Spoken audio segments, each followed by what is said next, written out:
Party भी चुनाव लड़ रही है, प्रत्याशी समाजवादी पार्टी का। ये सच्चाई है, मैं इसको स्वीकार करता हूँ कि भाजपा का बड़ा सहयोग था, बड़ी मेहनत की उन्होंने, इसमें कोई दो राय नहीं, मैं इसको स्वीकार करता हूँ। लेकिन एक बात भी स्वीकार करता हूँ कि जब हम चर्चा सिर्फ इस बात पे कर रहे हों कि आज गठबंधन रहेगा या नहीं रहेगा, जो एनालिस्ट बैठे हुए हैं, जो पत्रकार महोदय बैठे हुए हैं, वो भी जब कभी भी चर्चा करते हैं या मन के साथ जब चर्चा में शामिल होते हो तो बड़ा अजीब सा माहौल होता है। जब भी चर्चा का विषय शुरू होता है तो वो तब से शुरू करते हैं जब से समाजवादी पार्टी चुनाव आ रही है, और कहते हैं आप बताइए गठबंधन आपका बचेगा या नहीं बचेगा, आपका गठबंधन कितने दिन चलेगा। मैं बड़ा आश्चर्य में रहता हूँ कि उससे पूर्व में भी तमाम पार्टियों ने गठबंधन किए थे, उनका गठबंधन कितने दिन चला, कितने दिन रहा। क्या आप इतिहास उठाकर नहीं देखना चाहते? क्या आप इतिहास की जानकारी नहीं करना चाहते?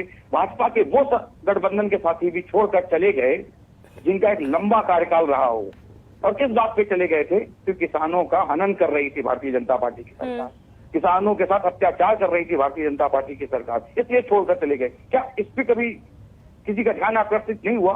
किसी एनालिस्ट ने कहा कि देखो उनका भी गठबंधन का टूटा। गठबंधन कब टूटता है? जब हमारे बीच सामंजस्य सही नहीं होता है, जब हमारे बीच बातों का तालमेल सही नहीं होता है, तब गठबंधन टूटता है। हाँ, कुछ कमियां रहती हैं, कुछ त्रुटियां होती हैं, कुछ विसंगतियां होती हैं, कि कभी मनमुटाव होता है। कभी भी राजभर जी भाजपा के सदस्य हुआ, भाजपा की सरकार में शामिल हुआ करते थे और रोज आईना दिखाते थे।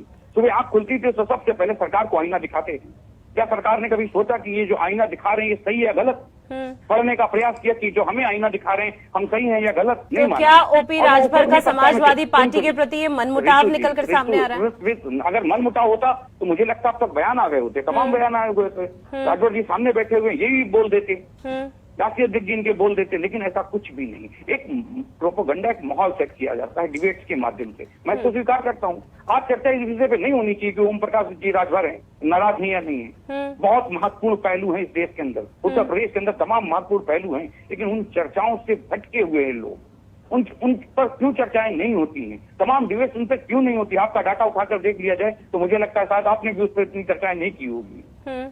आज कहीं न कहीं मैं ये कह सकता हूं, मैं इसको स्वीकार करता हूं कि एक एजेंडा सेट करके देश में राजनीति कराई जा रही है, लेकिन जो धरातल है, जो जरूरत है, उसमें मैं तमाम मीडिया बंधुओं को भी कहना चाहूंगी कि सोचने की जरूरत है।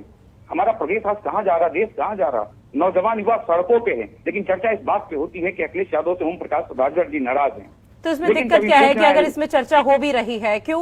बिल्कुल चर्चा होनी चाहिए, बिल्कुल चर्चा होनी चाहिए। हम आधे घंटे इस बात के लिए बर्बाद करेंगे कि ओम प्रकाश जी क्यों नाराज है, लेकिन हम कभी एक आधा घंटा इसलिए बर्बाद नहीं करेंगे कि इस देश के नौजवान सड़कों पे क्यों हैं और गड़गड़ भटक क्यों रहे। इस पे चर्चा बिल्कुल नहीं होनी चाहिए। इस पे चर्चा होती रहे, ओम प्रकाश जी नाराज हैं, मायावती जी ने समर्थन क्यों दे दिया है भारतीय जनता पार्टी की, इस पर रोज चर्चा होनी चाहिए। सियासत का ये पहलू है, सियासत का एक पहलू है, होनी चाहिए। लेकिन महत्वपूर्ण जो पहलू है उसे कहीं न कहीं भारतीय जनता पार्टी की सियासत ये चाहती है कि ध्रुवीकरण होता रहे, इससे चीजें भटकती रहें। तो इस पूरे मामले पर तो अभी बीजेपी की तरफ से कोई रिएक्शन ही नहीं आया, तो कैसे आप कह सकते हैं कि भारतीय जनता पार्टी इस तरह की चीजें चाहती है, तभी इस तरह से यहाँ पर मीडिया में चर्चा हो रही है इस पूरे मामले को लेकर?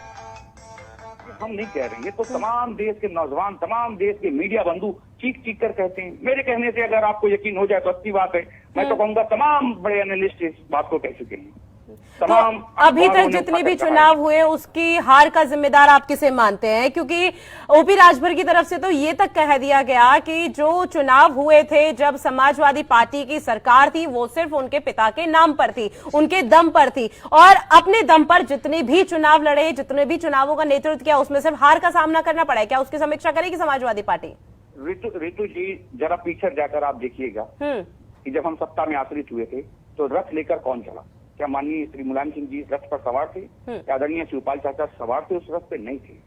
आदरणीय अखिलेश यादव जी अकेले रथ लेकर चले थे, हम सत्ता में आश्रित हुए थे, और हमारे संघर्ष का नतीजा था वो कि हम सत्ता में आए थे। उत्तर प्रदेश की जनता ने हम पे भरोसा करने का काम किया था, वहाँ भी उत्तर प्रदेश की जनता ने हमें भरोसा करने का काम किया, जो 100 से अधिक सीटें हमने पाई हैं। ये सच्चाई है, इसको स्वीकार कर लेने में कोई आपत्ति नहीं है मुझे कि हम सत्ता में आश्रित नहीं हो पाए, लेकिन सत्ता में आश्रित होना ही जरूरी नहीं है। अगर हम विपक्ष में है तो इसको भी हम स्वीकार करते हैं और सड़क पे, सदन पे लड़ाई लड़ने का काम करेंगे, जनता की आवाज उठाने का काम करेंगे, सत्ता को आईना दिखाने का काम करेंगे। विपक्ष में हम आईना दिखाने का काम करेंगे, जो काम विपक्ष का है। लेकिन जो लोग आप लोगों के साथ हैं वही आईना दिखाने का काम फिलहाल कर रहे हैं। ऐश्वर्या शाही जी, आपका रिएक्शन?